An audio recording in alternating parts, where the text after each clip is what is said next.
it's going to be a very unique thing to have said, I was there to see that and witness it, and like it weighed like that. I felt that gravity to come down 3 years later and sit in a classroom across from high school kids that are coming in and quizzing them on their Bitcoin knowledge. And there's this beautiful graduation ceremony. All the kids are happy and smiling. No gangs in sight. There's people flying in from around the world to partake in their graduation and congratulate them. And so to see that again, I was struck by the weight of that, and again, a recognition that the world's not going to understand this for some time to come. And that's okay, because we get to see it built. But, in hindsight, it's going to be one of those moments where you get to look back and say, that was really special to have been a part of.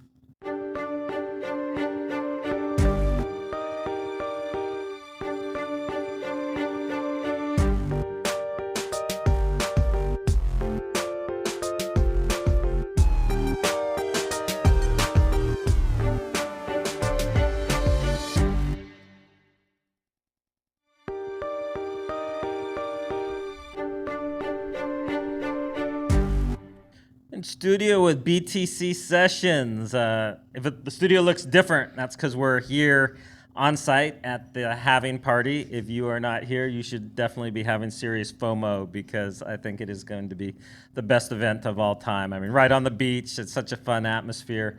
And big thanks to Paco and the Bitcoin Beach team for moving this whole studio, disassembling everything, and making it look so awesome. So I'm excited about being able to interview people like Ben over the next couple days. And it's your first time here in El Salvador? Yeah, first time. How is that possible? Come on. It's embarrassing. We were saying this. I'm embarrassed for you. I feel that, and it's warranted. But yeah, finally made it down 3 years after the initial announcement.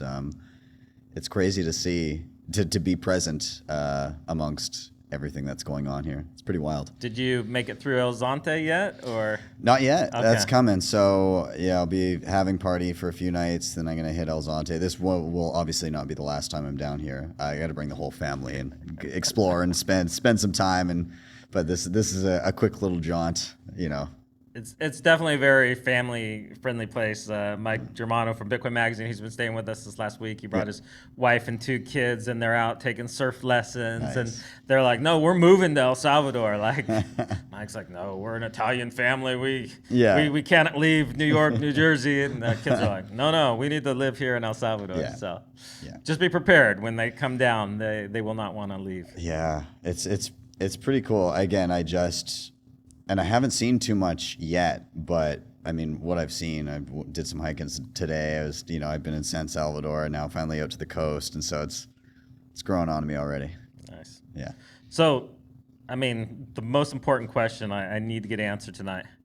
What is the deal with the hair? Like, what's the thing? What's the origin story? Did you get hit by lightning? Like, what is it? It's a really stupid story. Okay. But do you want me to enlighten you? Yeah. Okay. I want to hear it. All right. So, I guess the preamble to this is I sang. This is gonna sound weird. I sang in an a cappella group for about 15 years. So I was like all through high school, I was a closeted boy band fan. So there's step one. But then, as a grown adult man sitting on the couch beside my wife one night, there was some music video on. It was some new boy band or whatever.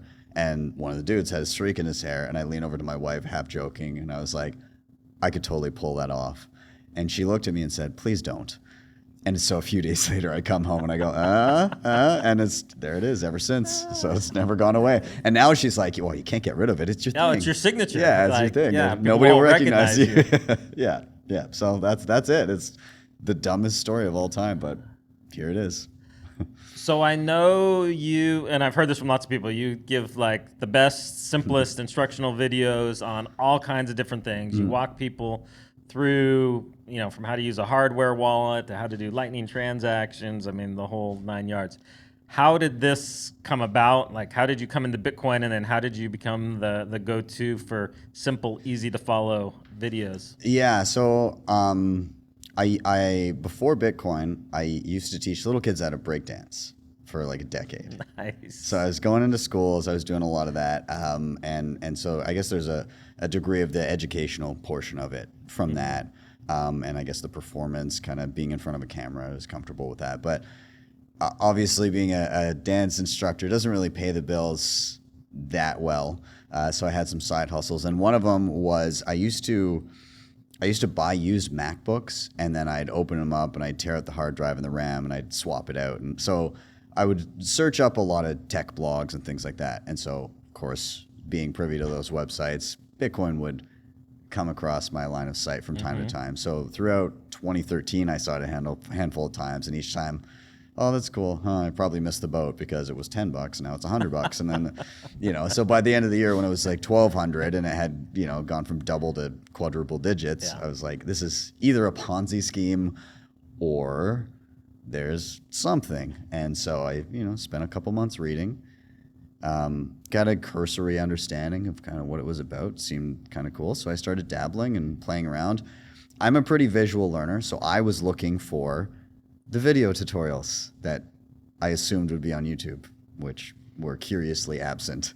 So I spent 2 years being frustrated that there was none of that around. And then after fumbling my way through a number of different things for a couple of years, I felt comfortable enough where I was like, I could probably show people what I figured out myself just playing with it. And so 2016, in and around May, I started the channel. I said I'm going to do at least one video a week. Haven't stopped. 8 years later. So your channel's existed for 8 years for 8 almost. years. 8 Wow. years. 8 years this May. Wow. Yeah.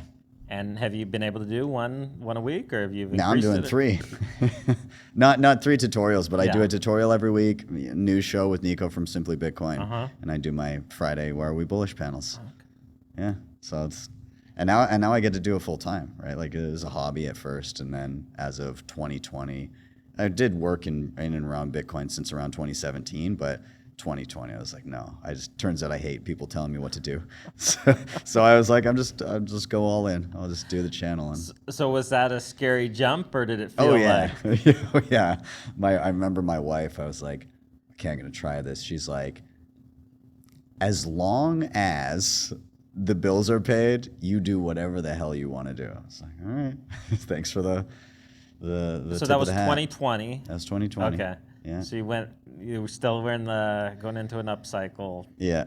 And then And how's then- it been? It's been Bitcoin winter. it's been fine actually. Yeah. So it was I actually found it, funny enough, more of a single point of failure working for a company than working for myself. Yeah, if you work for yourself, you can adapt. You You can have multiple yeah. streams of income. And so if one fails, it's like, okay, well, I got to fill in that gap. Whereas you get fired from a company, you're just kind of fucked. Yeah. You got to figure it out. You got to figure it all out right away. So yeah, I'm much happier just doing my own thing. And then you speak at a number of conferences too, right? Yeah. I feel like I see at most conferences I've been, I feel like you're there somewhere on some panel. There's been a little bit of travel. Yeah. Because Madeira was the last one. They had me busy there. I was doing workshops like crazy every day. And that was beautiful, I heard. It's amazing. Yeah. It was really cool. But yeah, so traveling around as much as I can before I get burnt out. At some point, I just said, I'm going to stay home for 4 or 5 months. But yeah, it's really cool. And it's great because you can walk into any corner of the globe, even just outside of conferences. You can walk into any town or city, meet the Bitcoiners, and have some friends, right? So. Well, and with your signature hair there, I'm sure they hard to miss. just like, Yeah. So have you had that when you're just walking through the airport and you have people come up and want to take selfies with you? From time to time. I mean, we are still in a little microcosm of Yeah. our own. So it's different when you're at an event with Bitcoiners because obviously it's kind of hard to miss this coming through a crowd at you. But day-to-day life, it's nice. It puts it back in perspective of like there's so few people that are in this realm still. But that's great. My wife says, it's like being really famous in the quilting world. It's like this little niche group Yeah. that in that Yeah. group everybody knows who you are, but outside of that, Yeah, yeah, exactly. That should be my next thing. This is quilting with sessions. There we go. So you mentioned before we started that you have started some new work, which Yeah. sounds super exciting. I'm like on so many levels. Yeah. I'm jealous. I'm very excited about it. So I've been kind of, doing some stuff with the Human Rights Foundation off and on, for a couple of years here. But I'm now, it's more of an official capacity. And what we're going to be doing is a quarterly course that onboards human rights defenders, political dissidents, journalists, just pretty much anybody who wants to learn, onboarding them to Bitcoin, teaching them self-custody, how to create a wallet, how to use Lightning, how to use multi-sig, whatever rabbit holes. How extensive of a course is it? So the initial ones are going to be, and this could change a little bit over time, but it's going to be the basics of what actually is a wallet, what does it hold, getting people to But I set mean, up. is this like multiple hours? Yeah, or so is this, it's going to be over the course of a week, an hour each day. 45 minutes of instruction, 15 minutes of questions, and then hopefully we kind of get them through they know how to create, use, destroy, recover an on-chain wallet, and they have a decent understanding of using Lightning. And the priority, obviously, with Human Rights Foundation is the censorship resistance, right? So we've got to, we really have to push the self-custody. So like leading people to things like say Phoenix or whatever, where it's like you have the keys. So our hope is to get people understand on-chain, understand Lightning, understand kind of the trade-offs and how each one works, and then sprinkle a few breadcrumbs of like, hey, hardware is another thing you might want to start leaning towards, and then maybe multi-sig or how to accept donations, BTC Pay, all that kind of stuff.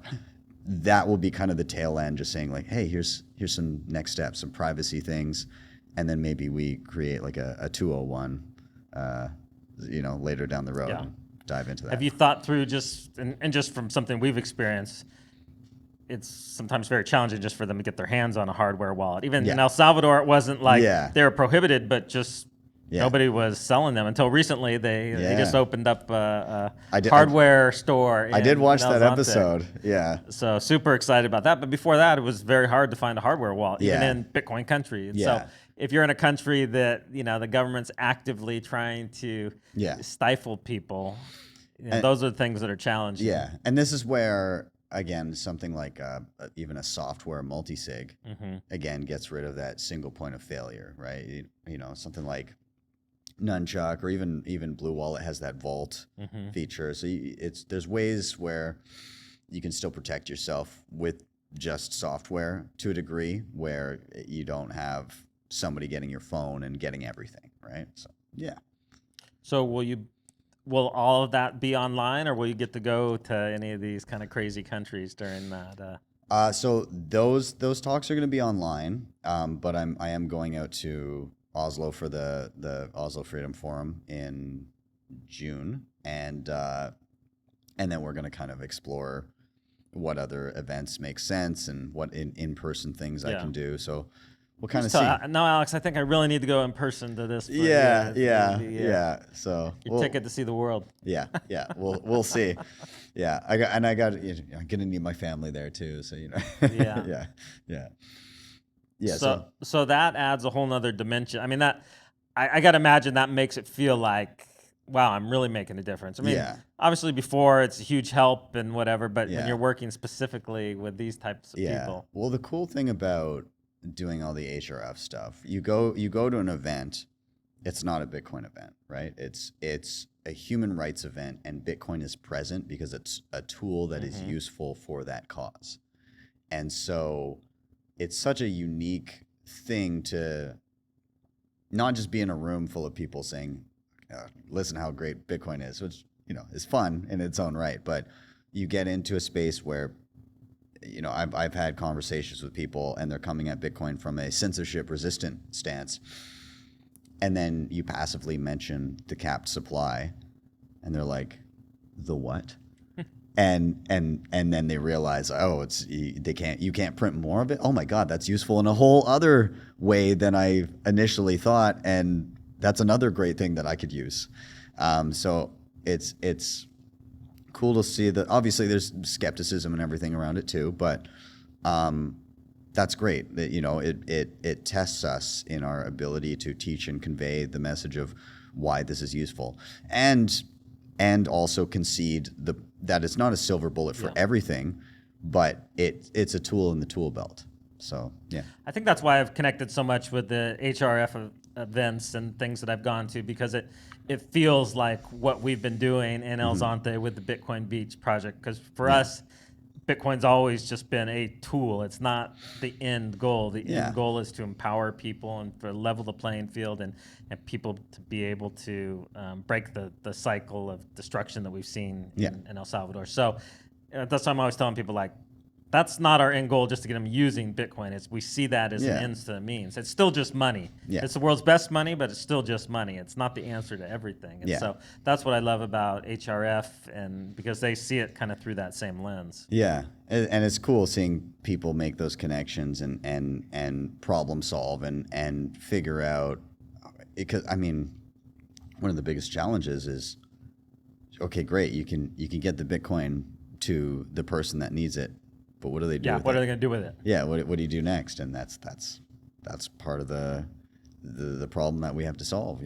What do they do next? And it really depends jurisdictionally where they're at, and sometimes it can be tricky. But we had a group that came to El Zonte after the Adopting Bitcoin conference.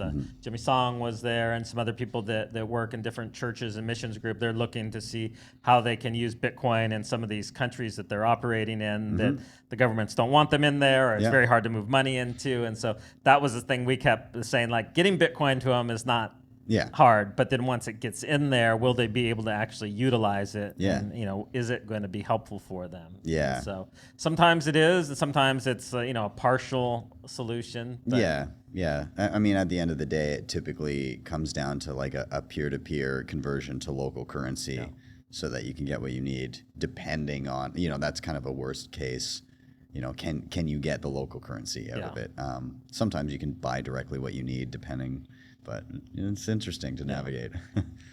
So that's fun that you're able to kind of combine those two things. Yeah. It's I've got to say, it's a lot of the HRF stuff that I've done. Just being in rooms with certain people, it's been some of the most impactful moments of being in Bitcoin for me. For me too. Those are the most fun events. They did the one, I can't remember what they called it, but they did the one last year. They brought in like 100 people. Nashville. Yeah, you were there, right? Yeah. And that was so amazing. I mean, it was probably the best Bitcoin event that I've been to. It was like all the people you would want to hang out with. You look around the room and you're like, holy God, am I supposed to be in this room? Are you sure? They made a mistake. Yeah. It was amazing. That was quite the event there. And people from all over the globe. They had like 50 countries there or something. It was crazy. It was something definitely crazy. Yeah. So I'm curious. I know you've only been here for a couple days, but you've seen, and you haven't even been to El Zonte yet. So, but what's your impression of El Salvador so far compared to what you were expecting? And it's so one of the first things I did was I went to the one of the graduation ceremonies for Me Premier Bitcoin. Awesome. Which is so cool. So, I mean, I remember. Were you guys able to help with the like testing and stuff that they do? Yeah. So I mean, I remember, Miami 21, listening to Mallers talking about what was happening here and seeing the president's, his speech and everything. And, at that event, I was looking around and there weren't a lot of dry eyes near me. Like everybody saw it. And it was a unique moment because everybody there that was witnessing it live understood the gravity of that moment and what a seismic shift it was about to be for the world. But the unique thing about it was everybody understood it that was there, but there was also, I think, a recognition from a lot of people that you had to realize that the world was not going to understand it for maybe a decade or more, right? Like everybody in hindsight is 2020, Yeah. right? Give it 10, 20 years, everybody's going to be like, oh yeah, that was the moment. But And it was so obvious. Of course, they're the one that did. Yeah. But it's going to be a very unique thing to have said, I was there to see that and witness it, and like it weighed like that. I felt that gravity, and then this is again my first time down here to come down 3 years later and sit in a classroom across from high school kids that are coming in and quizzing them on their Bitcoin knowledge so that they can move on. And not only that, but hearing stories of how I met John in 2022 again at another conference, and he told me what he was doing. And when he had started the program, it was a bit of a different place. It was a lot more dangerous. And so like he was saying, when we started in the schools, there would be gangs outside the schools waiting to recruit kids into their gangs, and they would be basically like taking the kids away from us, and we'd be losing kids regularly. This time, we go to the school, and there's this beautiful graduation ceremony. All the kids are happy and smiling. No gangs in sight. There's people flying in from around the world to partake in their graduation and congratulate them. And people that a few years ago didn't even know where El Salvador was on the map. Yeah. Yeah. And so to see that again, I was struck by the weight of that, and again a recognition that the world's not going to understand this for some time to come, and that's okay because we get to see it built. But in hindsight, it's going to be one of those moments where you get to look back and say that was really special to have been a part of. I think in the history books, it'll sound like it happened overnight. Yeah. But for the people going through it, it's happening so slow. Yeah. Not everybody's using Bitcoin for everything yet. Yeah. No, these things take time. Yeah. Yeah. It always seems, especially for people that know the promise that this holds, watching it play out in real time, it seems to take forever. But once certain things happen, it's kind of like, it's almost like they were always like this, right? I mean, even just something like Lightning. Yeah. Just, feel like I've always been using a Lightning wallet, right? Well, I remember when we first started using Lightning in the project, it was just like fees had spiked, and we're like, well, we can't. This is the only way it'll work. And everybody's like, nope, Lightning's not ready yet. 18 months. I'm like, I don't know. We're using it. It's working. Yes, it's custodial, but it's functioning. And then the people can send it to a custodial wallet from that they have custody over from that. Yeah. And it was just working. But I think it was one of those things that because it overpromised in the beginning, most Bitcoiners kind of were like, no, it doesn't work. It doesn't work. But it was funny. We've seen so many. I think the first time, Peter McCormick was the first person who really showed up to see what was happening here, and he made his first Lightning transaction for Papusas when he was there. Yeah. And then Ray Youssef, formerly of Paxful, now it's No One's. Yeah, No One's. Yeah. He's like, no, I've never made a Lightning transaction before. I'm like, okay, we got to go out. And so he made one there, and then they rolled it out in Paxful. A few months later. Even CZ, when he came, he was like, we went to get coffee, and we're like, no, you got to pay with Lightning. He's like, well, can I pay with BNB? I'm like, no, nobody knows what BNB is. But I don't think he had ever made a Lightning transaction before. It's like, well, I don't have Lightning. I'm just like, so it was interesting for us because we were not, we're not technical people, but we're like, well, everybody here just uses Lightning. That little 8-year-old kid can show you how to use it. Yeah, exactly. So it was this weird, my wife would tell you that she's not a Bitcoiner, but I'm like, no, you've made like way more Bitcoin transactions than 98% of the people at any Bitcoin conference. Yeah. And so it's just like a part of life there. So it's funny. It's been for us seeing even the impact of El Salvador adopting Bitcoin had a huge impact on the growth and the funds that went in to Lightning companies, because all of a sudden it was like, no, well, Lightning has to work. We have to make this work. Everybody's here using it, needing it. So gotta piece it together, Yeah. right? There's demand.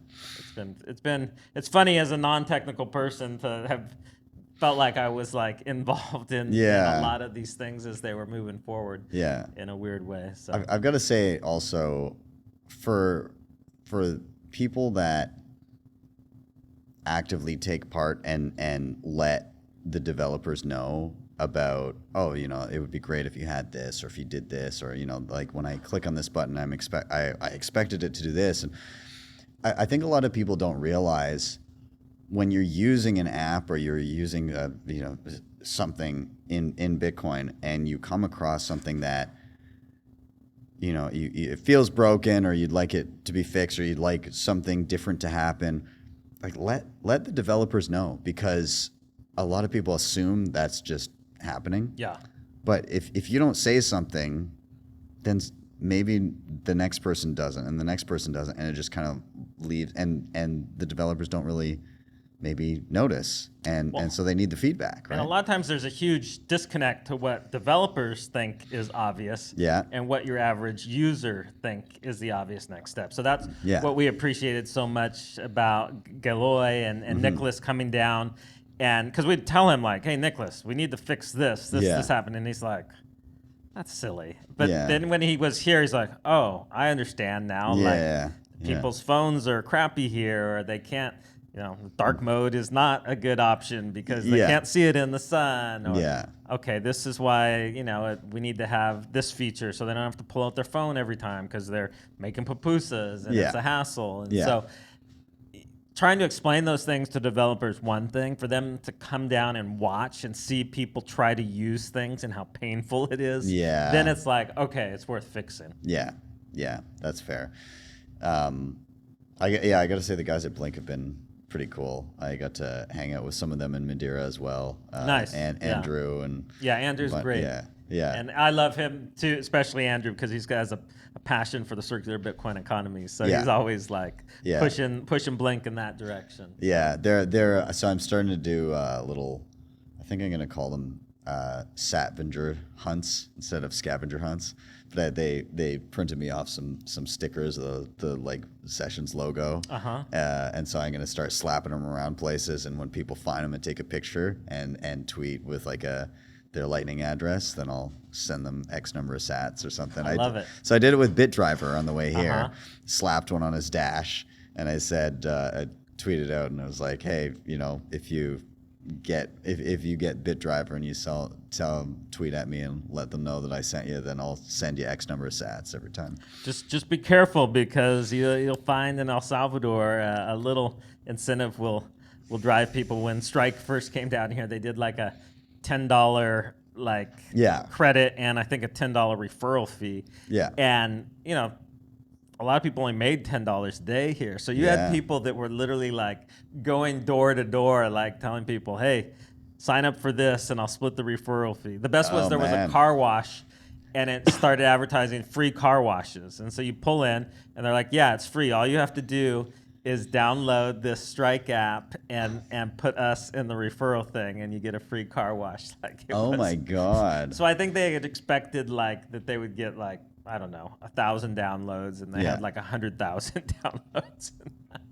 Whoa. Yeah. So you might want to. I said the first. I said the first 5 people to do it, and so then I'll slap around some. Yeah.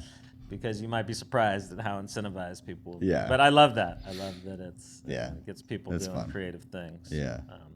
Man. So, on less sunny notes, I would love to get an update on the Canada situation and hear a little bit more of the backstory of how you got involved in that, and then how it turned into such a nightmare, and if there's been resolution, or if there's still ongoing issues that you guys are.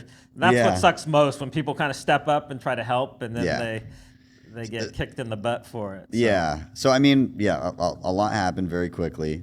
2022, as all the restrictions were starting to be loosened up everywhere else, the Canadian government made a move to tighten restrictions even worse. And so, just to give an idea of where we were at,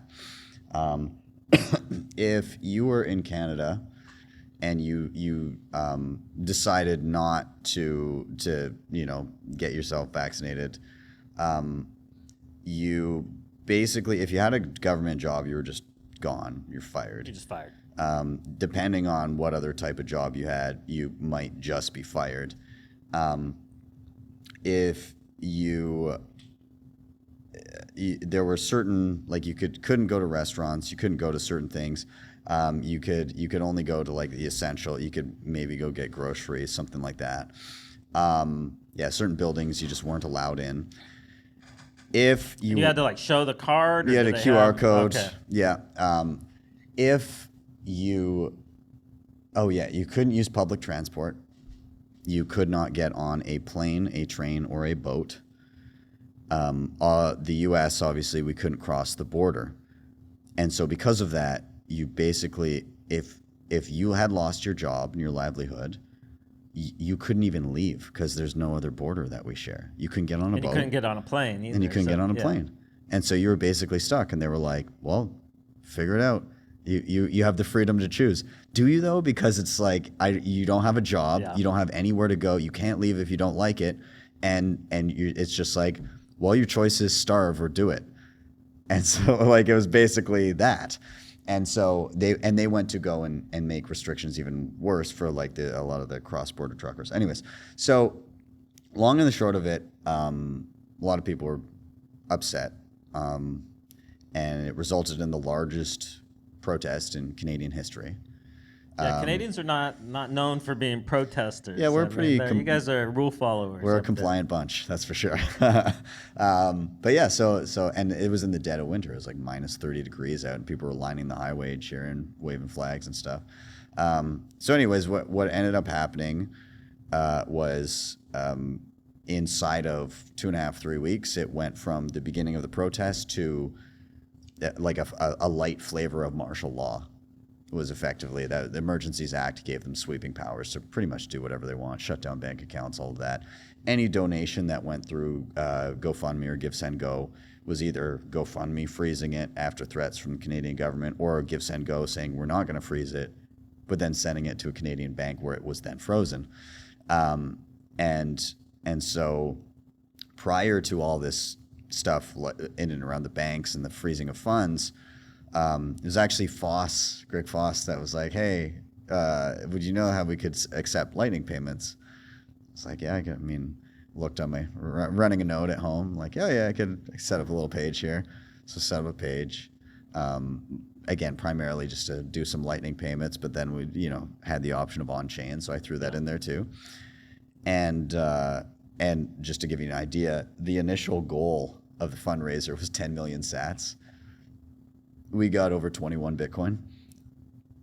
We got 1/1,000,000th of all Bitcoin that will ever be. Were these was majority of that was like one big thing, or was this like a bunch of small things, or what was the biggest? It was a mix. There were a few big ones where people would send like a full coin, okay, or a couple coins or whatever, and then there were also just tiny the sats from all over the place, and then we would see the messages like, rooting for you from Brazil, rooting for you from, we're in Italy, blah, blah, like little, and like, somebody would send like $1 or something like that, being like, hey, we see you guys, which was really cool to see. But so what we were able to do, we got, again, somewhere around 21 Bitcoin. What was Bitcoin at in dollar terms at that point? 40K. Okay. Something like that. So the crazy thing was like that was my node on my shelf behind me in my show. So I'm like 1.3 mil, like going through that. I'm trying to host a show. I've been with the BTC Sessions. So it was a little wild. It happened very, very quickly. And we had a multi-sig going. So funds would come in, they go into the multi-sig, and we just kind of kept it there as shit started to get sideways. Things started to be distributed on the ground in Ottawa. I'm in Calgary, so I'm not in the city there. But one of the guys, Nobody Caribou, he was handing out care packages, basically like explaining, hey, this is a wallet, it's preloaded, get it on your phone, then move it wherever you want. Just a basic explainer.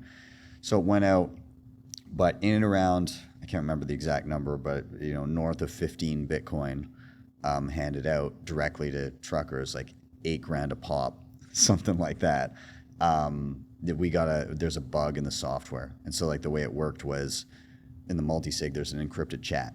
If you want to send a transaction, so as we're draining wallets to set up all of that, you want to send a transaction, it creates a message in the chat that says anybody that wants to sign this, tap it and sign it. The messages weren't relaying anymore, so nobody would see the transaction to be able to sign it with their key. And so we basically had to concentrate keys for a short period of time to get all that sorted. And during that time, RCMP kicked in some doors. Long story short, there's a few Bitcoin now sitting in a legal escrow, awaiting. It's actually not even on behalf of the government. It's a few people in Ottawa sued the organizers of the protesters because their businesses got shut down for 2 weeks. Try to put that one together. People like 6 months of their life gone. Can't go anywhere, can't get on a plane. They're just financially destroyed, and these people are mad that it was they still hear the phantom honks. Like, go fuck yourselves, guys. Come on. So anyways, it's any funds that were involved in that, it's now sitting in a legal escrow awaiting the outcome of that lawsuit. But what did happen is a court in Canada decided that the actions of the Canadian government during that time, in and around shutting down bank accounts and all the powers and basically the Emergencies Act, they ruled it unconstitutional. So there's now a precedent set saying like you can't just do this. Like, it was not okay to have done it. Of course, there's no consequence for anybody that did do it, but at least there's the court immediately will be able to point and be like, yeah, we found that was not okay. So I don't know. So is it kind of over for you, or do you have to do anything with this ongoing lawsuit? Yeah, no, I was named in some footnotes, but I'm not a defendant because I wasn't organizing the protest itself. Okay. But a couple of the guys that were part of the multi-sig that were there in Ottawa, they're on the butt end of this, and they're just kind of awaiting whatever's going to happen with it. So super unfortunate, great guys, and we're just kind of sitting and waiting. Yeah, we'll see what happens. But was that shocking for you that happened in Canada? Yeah. Like, I was like, this is insane. Yeah, on a number of fronts, it was shocking. So number one, that again, as we said, Canadians being super compliant, and somehow in the dead of winter, you get this swell of us just rise up and say, no, this is not okay. And well, just as a backdrop for that, because there's a lot of Canadians that live in El Salvador, even pre-Bitcoin, I think because of the weather. So we have good friends that were going back, and they were in Quebec, and they're like, oh, but we got to quarantine for 2 weeks. I'm like, yeah, but do you really? They're like, the answer's no. They're like, your neighbors will report you if you don't, and they like track your stuff. I was like, whoa. Yeah. Because in the U.S. they said you had to do that, but nobody did it. Well, it depended where you were. So I live in Alberta. It's the equivalent of it's the Texas of Canada. Okay. So I remember getting back from Miami 2021, and I got off the plane, and basically they shuffle you through an area, and you're supposed to pre-book your hotel.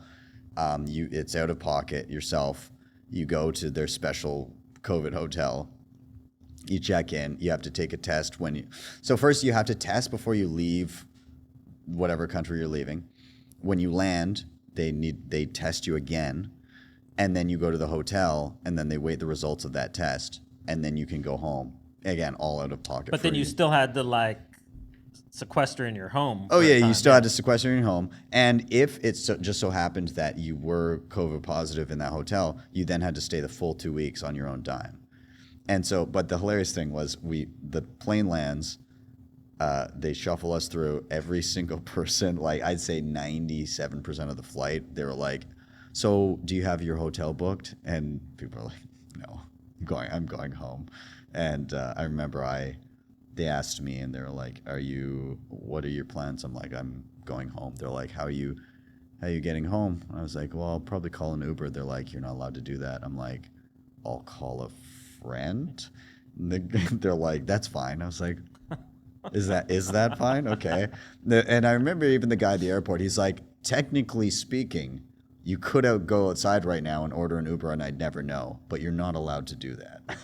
So like there was a little bit of like, you know, everybody kind of knew. But but in other parts in Canada, it wasn't like that at all. Yeah, and even at home too. Like there was, like during that protest, yes, it was the largest protest in Canadian history. There's a lot of people that were very passionate.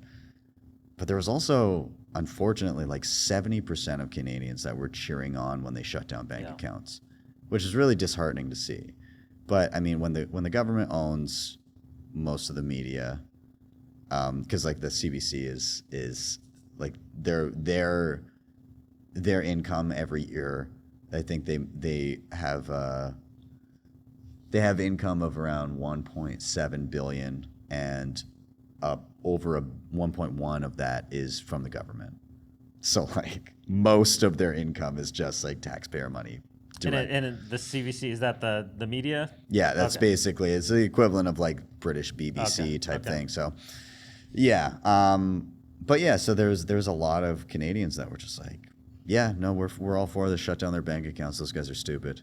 You know, like they didn't have the ability to step back for a second and say, hey, if the current government that at the moment I agree with can shut down this protest, which actually was entirely peaceful, like every bit that hit the news of, oh, somebody's violent, none of it had anything to do with the protest. So a peaceful protest, yeah, they were totally okay with that. They didn't have the ability to zoom out and say, hey, the inverse could be true. If the opposite government got in and I was protesting something that I was passionate about, they could use the same act, shut me down, haul me off, shut off my bank account. Like this could be used on me too. So like, is that okay with me? Or do I think that we should maybe actually reconsider the path we're going down here? And a lot of Canadians they just went with it. Do you think they've now realized how stupid that was and what they've done, or is it kind of like they just ignore what happened and pretend that it was? I think there's a little bit of ignoring, or like when you point out how insane things got and how draconian things got, and also how the reasoning behind certain mandates seemed to make less and less sense in the face of this. You know, like Trudeau would always say, follow the science. We're following the science. And it's like, you're fucking not, because we know a lot more now than we did before. And you're continuing to shut down. All the people you were censoring were the ones that were mostly got it right most of the time.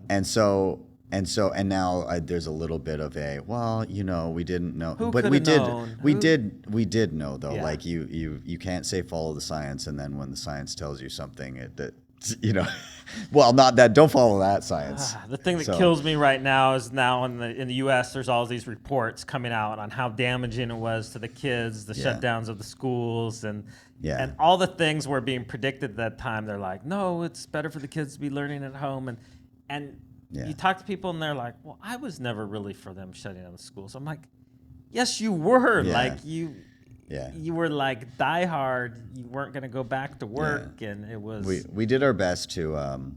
Funny, I was talking to my daughter the other day. She's going to be 7 this summer. She doesn't remember. She doesn't remember that we had to wear masks in places, and she doesn't remember lockdowns and things like that, because we did our best to kind of keep things normal. Like we went traveling. We went to Greece. My friends are like breaking out. I'm seeing like, what the fuck are you doing? What? We're like, guys, like, and again, like it was the best time to travel. And it wasn't busy anywhere. It was amazing. And like even still, like to a little bit, I'd kind of take a picture of me and my wife at like a restaurant. It's like people out like walking around. The people, especially on the islands, they didn't give a shit. Like they're like, you get into Athens or a major city, they're a little bit more. But in Greece, people just living their lives. And it was, I think I first realized how wild it was at home when I went to, it was Bitcoin 2021. It was in Miami. I got down there. I was like, oh my God, people are living their lives. It was like just normal life. And I was like, what in the hell is like, it is. And I was in probably one of the more sane provinces up in Quebec. Like, yeah, your friends from Quebec.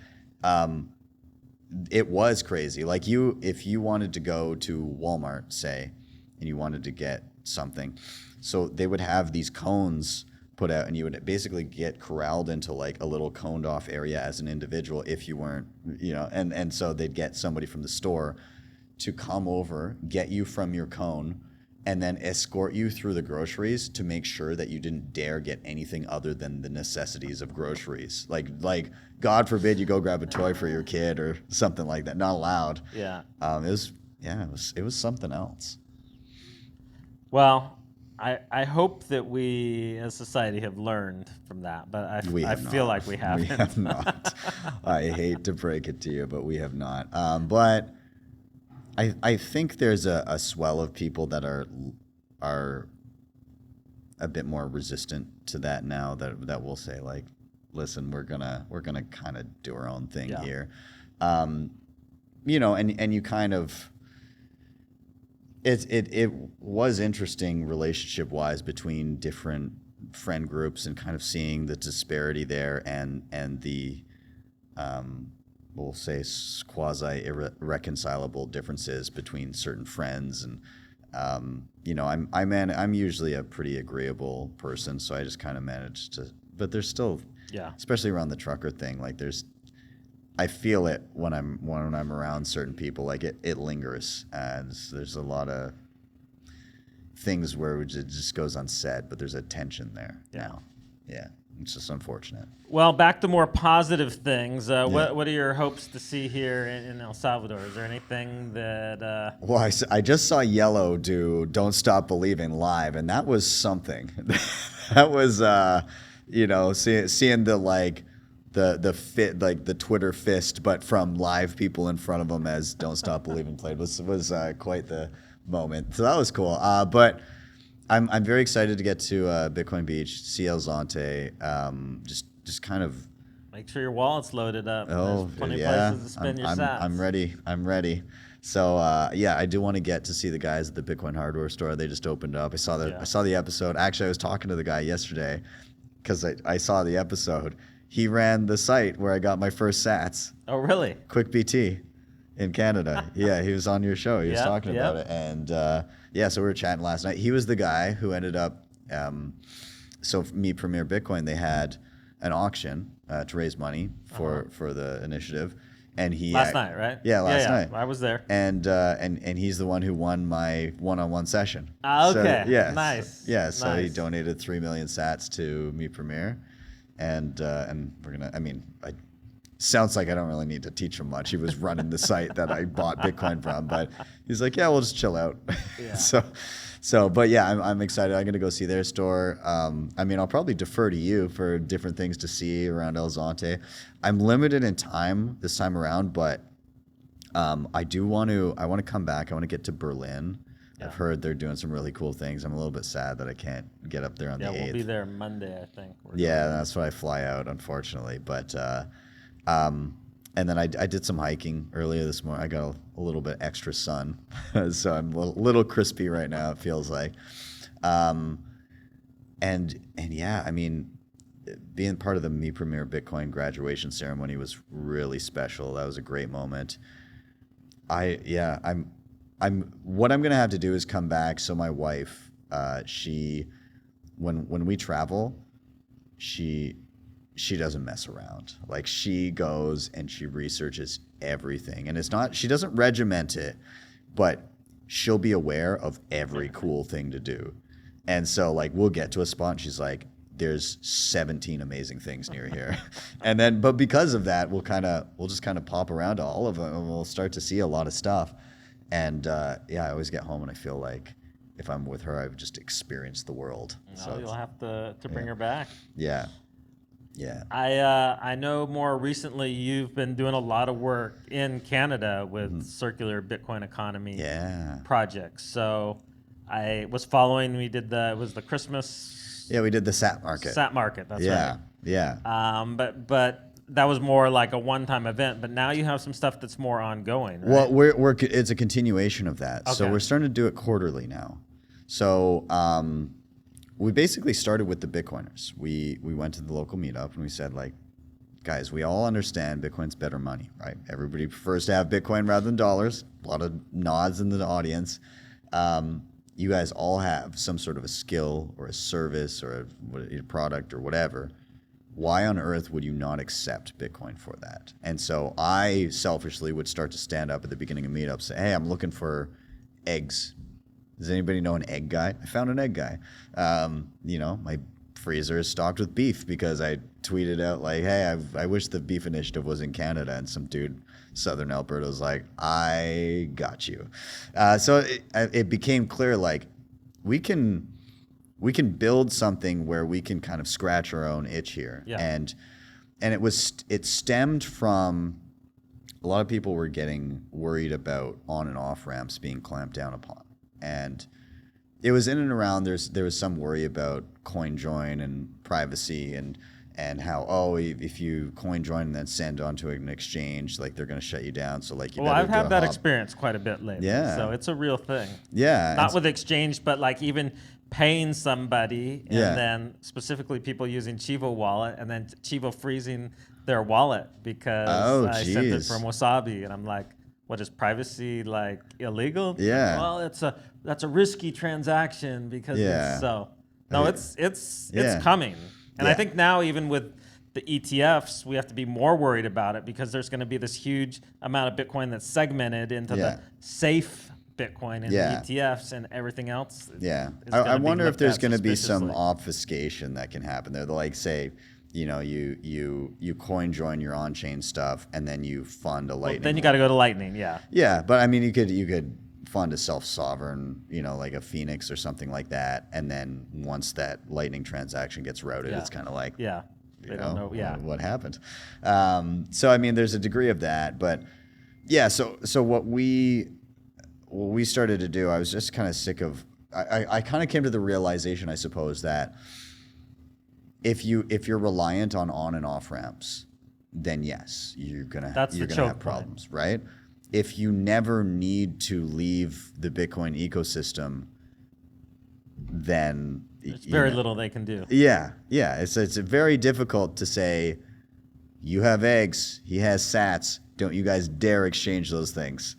So it kind of became clear, like this is the way that you become resilient, that you can stand up to top-down pressures, right? If you know and have a relationship with all the people that make all the things that you need, and you're willing to pay them in the best money that there is, very hard to stop that. It's a movement. And so we started with the Bitcoiners.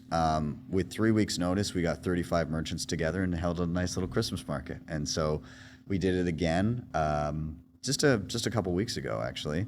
And the next one is going to be July 1st, Canada Day. Okay. And that one's actually, I think it's going to be a big one. So we've got a place that runs a market just south of the city in Calgary. And they normally get a few thousand people through there when they hold markets. And they just do regular markets. But it's a lot of freedom-minded individuals and actually a bunch of kind of like precious metals guys. And so they're uniquely positioned to understand why Bitcoin might make sense. And so what we're doing is they're allowing us to tap into their marketplace of their vendors. So they're called the Saskatoon Farm or the Saskatoon Berry Farm, just again, south of Calgary. And so they're super keen. They're like, yeah, we'll set up so that we can accept Bitcoin like at a restaurant and all that. We're down. And then they're going to reach out to the merchants that normally come and set up with them. They're going to say, hey, we're doing the market. It's going to be a Bitcoin friendly market. The condition is you can be here, you can accept cash, you can do whatever you want. But we want every merchant capable of accepting Bitcoin. If you don't want the Bitcoin at the end of the day, no problem. We'll swap it out for dollars for you. We got you. But just the idea that, it's more the fact that the merchants are now going to be exposed to it. They're going to see it. See how easy it is. Yeah, and they're going to ask questions, and that will maybe lead them down the rabbit hole of like, oh, this is very much within the ethos that I hold. And it plants that seed, and I think it's gonna be really cool. So it's July 1st, and then right after that, we're doing a little event called the Bitcoin Rodeo. Okay. And so we're doing small theater, but we've got a few people coming up. Preston Pish is coming up. I think Harry Sudek is coming up. Madex the artist. Francis Pouliot. So there's gonna be a bunch of people coming out. It's gonna be a good time. Yeah.